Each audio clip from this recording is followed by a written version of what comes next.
Hi there and welcome back to Japan, where we're going to be discussing a little bit more of one of my current fascinations, which is the band Hello Sleepwalkers. And as always, if you want to see the reaction that I have just done, pause this video, click the link in the description below to open up a separate YouTube player where you can see that video of me reacting to the song. We kind of have to do it that way because I'm about to give you the review. So are you ready? Ready. Here we go.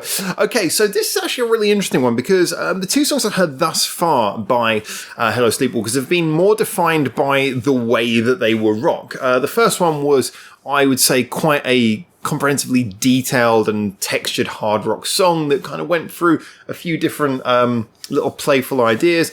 Sorry, I never remember the names of songs, so you have to check back through the channel to see which ones they were. Just, go on our channel, find the little search bar and type in Hello Sleepwalkers and you'll see all the ones that I've done thus far.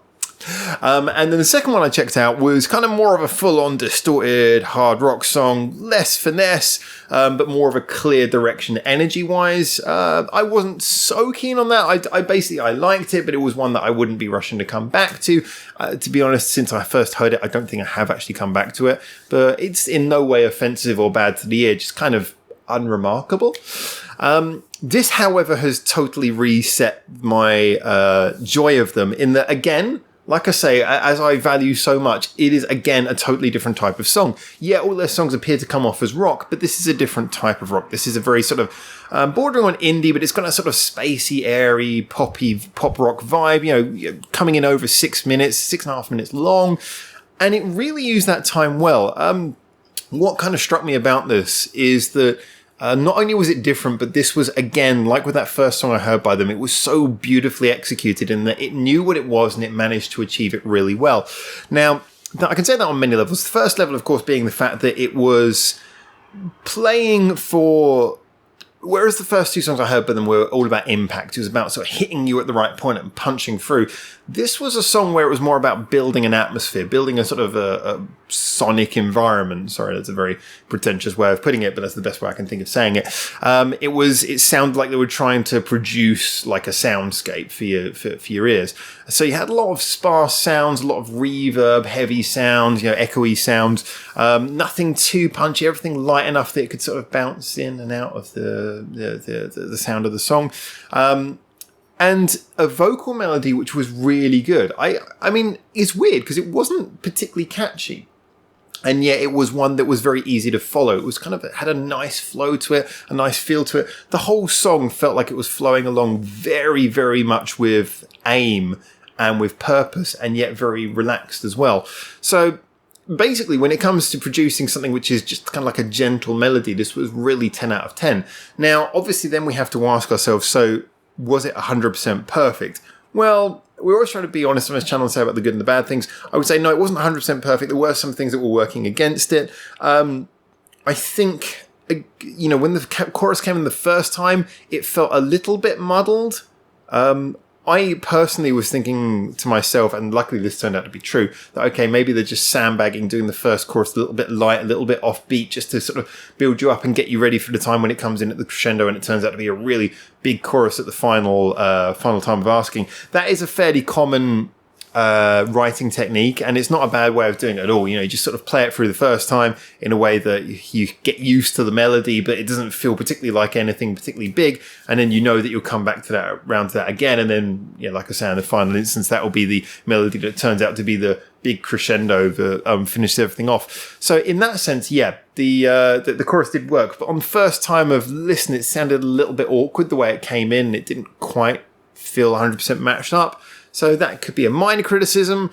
I guess you could say that this is not 100% original. We've heard this kind of thing before, but as I often say, although I do very much love the idea of every song being original, and I love original music, we do also have to sort of step back and say it is very hard to do anything entirely original, and I'm glad that it does contrast at least against the last two songs I've heard by this band, meaning that therefore I would say it's, well, I mean, from what I know of them, it's original compared to the other content I've heard from them. So it, represents variation. So those are the sort of minor negative points we can put against it. However, I'd say on the positive side, it managed to make 6.5 minutes feel short. And as someone who's notoriously impatient with songs, I like my short, sharp songs. I like well-condensed songs. For me, that's always a good sign. It built up a real sense of atmosphere. I was feeling quite chilled out and relaxed through that, which is great. And, I felt that the vocalist, he did a great job as well of matching his vocals to this, because we heard him do hard rock really well. I mean, his voice on hard rock just sounds, really good. And on this, it's easier to sing relaxed. I know a lot of people say that, but singing in a sort of relaxed way is one of those things that anyone can do, but it's very difficult to master. Being able to sing that style in a way that actually sounds engaging and sounds like there's a sort of feeling to it, there's if you like, a melancholy actual emotion to it, an actual depth to it, is not actually so easy. So hearing him do that, I honestly, I think that's quite good. I was quite impressed with his vocal performance there. I liked, again, the female vocalist. She always comes in and does little bits, sometimes more than others, but in this one, her voice was used nicely to add a sort of a lighter, extra tone to the backing of the vocals, make it a bit more interesting. Sometimes, because male vocals tend to be more mid-range, it tends to sit more in a similar EQ point to the guitars. They don't punch through as much. Sometimes you need a female vocal in the background just to give everything a little bit more brightness, a little bit more definition. So that helped a lot.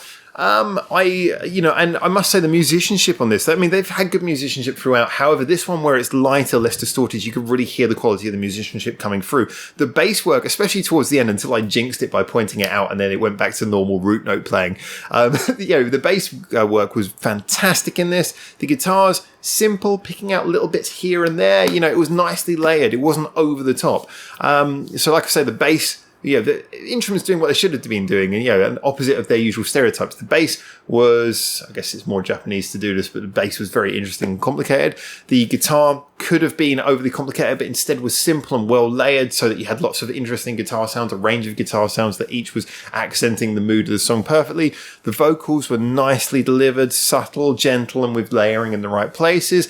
And the song progressed in a way that it had an interesting melody and just enough wise development, certainly a build up in the development, that it managed to make 6.5 minutes go by quite well. I did really like the crescendo. I liked how after the final chorus, it went into that instrumental bit, which beautifully played it out. It didn't just stop suddenly. This is one of those songs where it had built up over enough time that it kind of needed a decent play out, and it did play out well. The video, I recognise that street. I've been down that street before. Not many times, only about 2 or 3 times, but it's just one of those ones, you recognise it. Even though a lot of streets and a lot of places in Japan have a similar feel, I think it's the fact that in Japan, you walk down the street in most countries in a city, and buildings have a slightly uniform nature to varying degrees depending on the country, city, district. However, in Japan, every building is somewhat unique, even if they're sort of the modern, cheap, architect me a simple building on the cheap kind of thing, where they're just square. They all kind of have their own slight personality and, different dimensions, different colours. So I think that's probably why, although as a general, they all look relatively similar, you can certainly pick apart the different streets if you've been down them. But I just kind of recognised that one immediately. So that was kind of fun seeing that as well. It was a nice idea for a video. I was wondering if they were going to go for a one-shot video, but they cut it a few times. Didn't 100% get what that was about, but still it worked. It was nice for anyone who's been to Tokyo, especially if you lived in Tokyo, I think, then you can certainly look at that and get a good vibe for the feel of being out in the city and how well it was represented by the video. So yeah, as a general, there's very little that you can do with this one except for sort of say, yeah, good stuff. Not for everyone, I totally understand that, but I personally enjoyed it. Again, as I was saying in a recent video review as well, catchy songs are difficult. Songs that are not meant to be catchy are difficult because obviously that they're not going to stick with people as much. So they're not going to get as much replay value or, re-listen potential. However, when I've sort of listened to this, I'm thinking that is a song that I would gladly come back to if I was just having a chilled out day. So credit where it's due. And I'm really happy that it gives itself a good contrast against the other songs I've heard by, certainly by this band, at least up until this point. So Hello Sleepwalkers, certainly, I'd say 2 out of 3 songs I really like. The other one I liked, nothing wrong with it, just not hugely a big fan of it. And certainly 3 out of 3 for variation. Really looking forward to hearing more by these guys. As always, whether you know this band or not, whether you like them or not, whether you like this song or not, get in the comments, tell me what you think as well, because music is all about subjective opinions. This is just me waffling on as someone who's worked with music my entire life, but my opinion is no more important than yours. So if you can give me a nice, thoughtful review of what you think of this song, I'm looking forward to hearing the conversations down below. Like and subscribe is always welcome, and obviously in our description description. You can also find links to all of our social medias, our Discord, which is full of music conversation 24/7, the Patreon, which is great for suggesting, the Reddit is great for suggesting songs for. The Patreon's great if you want to give a little bit of money to the channel. We appreciate that because the Patreon guys keep this whole thing going. That's where we get these wonderful posters from, and this light and this microphones and sounds and everything. It's all good. And even the computer this is recording on. So a massive thank you to you guys. You literally are the reason why I'm able to keep on doing this. We've also got Facebook and Twitter if you're into the more traditional forms of social media. And also there's our merch thing, which is now on there if you want to buy some weird themed t-shirt. If you've been with this channel for long enough that you know some of our slogans and weirdnesses, go on there and check that out. And anyway, thank you nonetheless, whoever you are, for making it through to the end of this video. It's massively, gratefully appreciated. So until hopefully I see you soon on another video in Japan, for now, ciao, ciao.